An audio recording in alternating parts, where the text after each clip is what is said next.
Olá, nesta aula vamos tratar de um dos temas mais cobrados nas questões de ética do exame de ordem, infrações e sanções disciplinares. Isso mesmo, não tenha dúvida, infrações e sanções disciplinares é um dos temas mais cobrados nas questões de ética. E quando trabalhamos com este ponto da matéria, buscamos informações basicamente no Estatuto da Advocacia a partir do artigo 34 ao artigo 43 do Estatuto da Advocacia. Se você acompanha com o meu livro da matéria, com o Dominando Ética, eu peço por favor então para você abrir no capítulo 12. Vamos grifar muitas informações do capítulo 12 que trabalhamos justamente com este ponto da matéria. Vou colocar na sua tela aquele quadro que costumamos montar em todas as nossas aulas. Iniciamos com o nosso tema macro, infrações e sanções disciplinares, e aponto ao lado os artigos que eu acabei de mencionar a você, artigo 34 ao artigo 43. Não tenha dúvida, tendo em vista a importância desses artigos para a sua prova, eu colocaria a leitura desses artigos como sendo necessária, uma leitura obrigatória. Não precisa ser hoje, mas até o dia da sua prova vale a pena realizar a leitura desses artigos, 34 a 43 do Estatuto da Advocacia. É claro que durante a nossa explicação, neste bloco e nos próximos, eu vou passear em cada um desses artigos. Você vai complementar essa leitura na sua casa e qualquer dúvida você vai entrar em contato comigo no Instagram, no @AlisonRachid. Como que eu vou estudar com você? Bom, logo no artigo 34 do Estatuto da Advocacia, já encontramos as infrações disciplinares. E quando eu falo que esse é um dos pontos mais cobrados nas questões de ética, muitos alunos entram em contato comigo e perguntam o seguinte: Alisson, vale a pena eu, entre aspas, decorar o artigo 34 do Estatuto da Advocacia? Eu já adianto o seguinte, que quem me faz essa pergunta é porque nunca teve oportunidade de abrir o Estatuto da Advocacia no artigo 34. Por quê? No artigo 34 você vai encontrar 30 incisos. Isso mesmo, 30 incisos. Aí eu pergunto a você, conseguimos decorar 30 incisos? É claro que não. Ou seja, não seria nada didático da minha parte falar decore o artigo 34 e ponto final. Porque você não vai conseguir decorar esses 30 incisos, não vai ser nada didático e você não vai se recordar na prova. Então, como é que eu vou estudar com você? E eu tenho certeza que no final deste tópico da matéria você vai ter condição de acertar qualquer questão sobre o tema que estamos trabalhando. Eu vou partir com você das sanções disciplinares, que encontramos logo no artigo 35, artigo seguinte.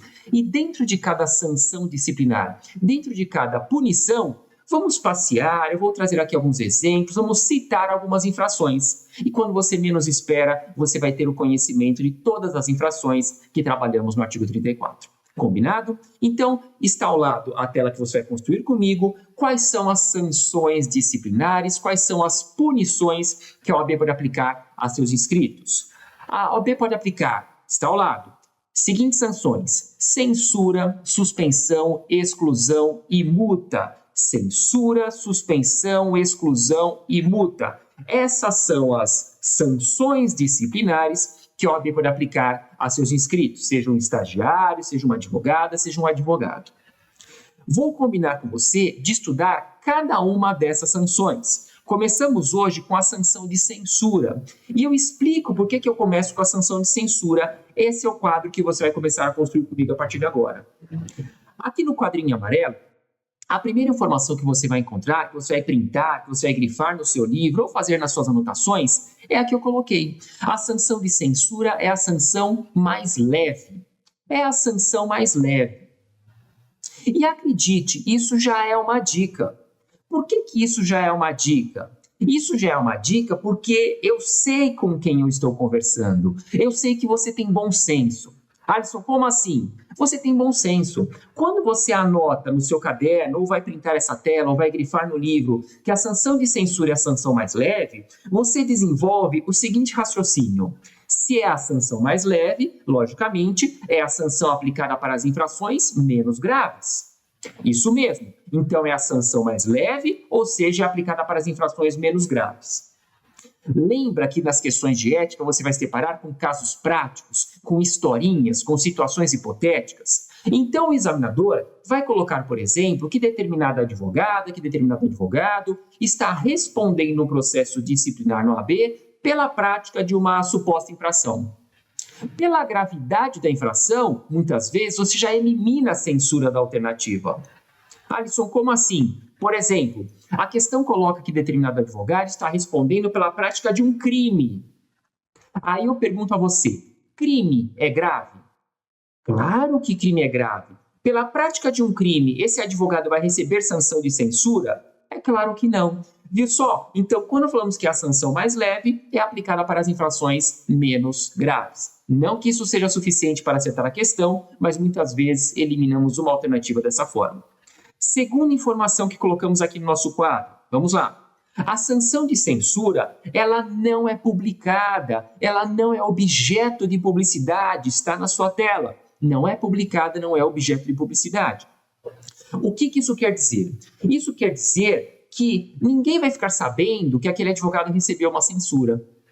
A não ser, logicamente, ele e a Ordem dos Advogados do Brasil. Agora, os seus clientes, os seus vizinhos, os seus familiares, eles não ficam sabendo, porque ela não é divulgada, ela não é objeto de publicidade.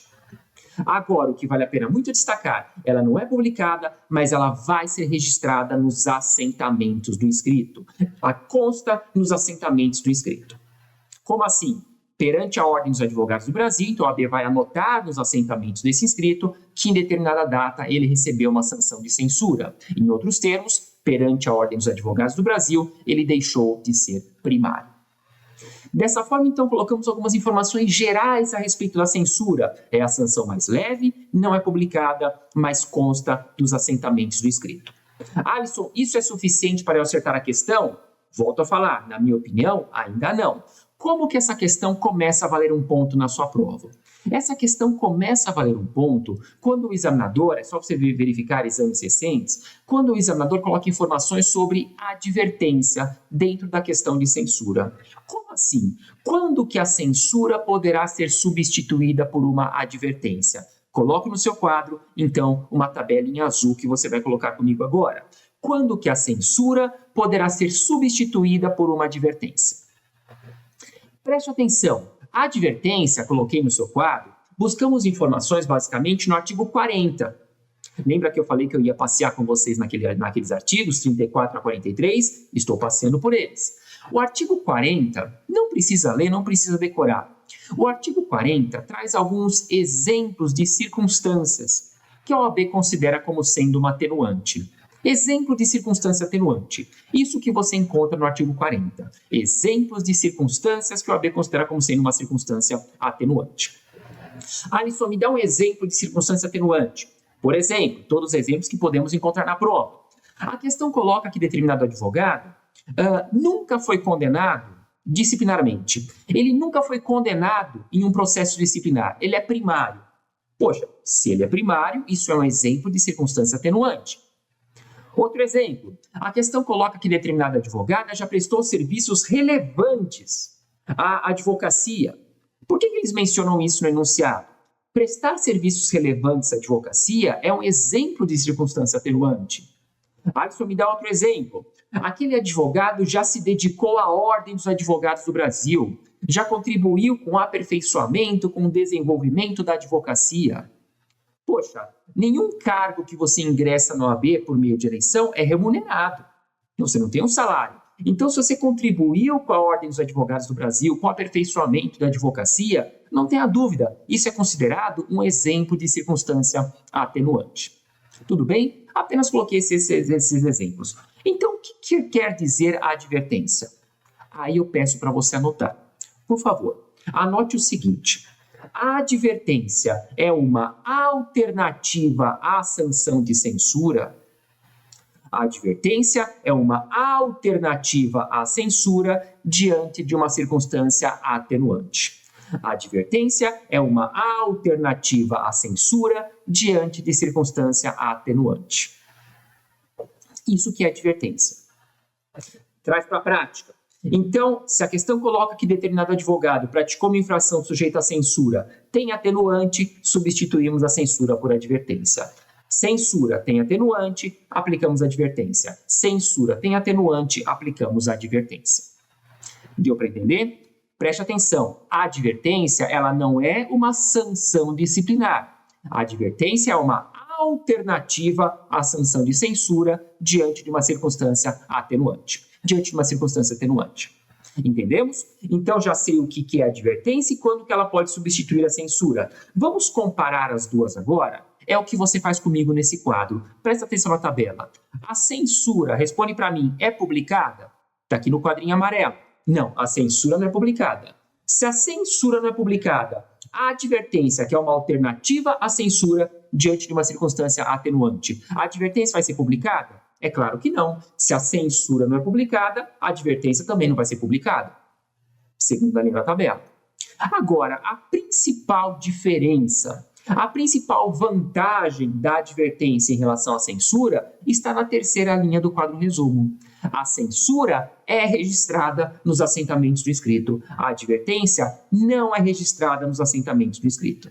Então, preste atenção. A advertência não é registrada nos assentamentos do escrito. Como que fica bonito de você encontrar essa questão na prova? Anote o seguinte: a advertência não é registrada nos assentamentos do escrito, mas consta em ofício reservado. Ela não é registrada nos assentamentos do escrito, mas consta em ofício reservado. Alisson, o que isso quer dizer? Isso quer dizer basicamente o seguinte: a OAB, ela tem um livrinho, eu brinco com você para você enxergar, que vai ficar escondido embaixo do balcão. Tudo bem? Então, vamos supor que determinado advogado recebeu uma advertência. A OAB vai pegar aquele livro escondido e vai anotar. Olha, advogado, OAB, eu sei que você já recebeu uma advertência. Ninguém sabe. Afinal de contas, a advertência não consta dos seus assentamentos. Ninguém sabe, mas OAB, eu sei que você recebeu uma advertência. O que isso quer dizer na prática? Uma segunda advertência você vai receber? Provavelmente não. Seria falar mais ou menos o seguinte: olha, advogado, a sua chance, a sua bronca, o seu puxão de orelha, a sua advertência, você já recebeu. Então, meu amigo, ande na linha, porque uma segunda advertência provavelmente você não vai receber. Deu para entender? Então, neste primeiro bloco, eu abri a matéria para você, apresentei os artigos que iremos trabalhar, coloquei informações sobre a censura e quando que ela poderá ser substituída por uma advertência. Tudo bem? No nosso próximo encontro, vou colocar alguns exemplos, algumas infrações que temos como consequência a sanção de censura. Um pequeno intervalo, um grande abraço, até o nosso próximo encontro. Até mais.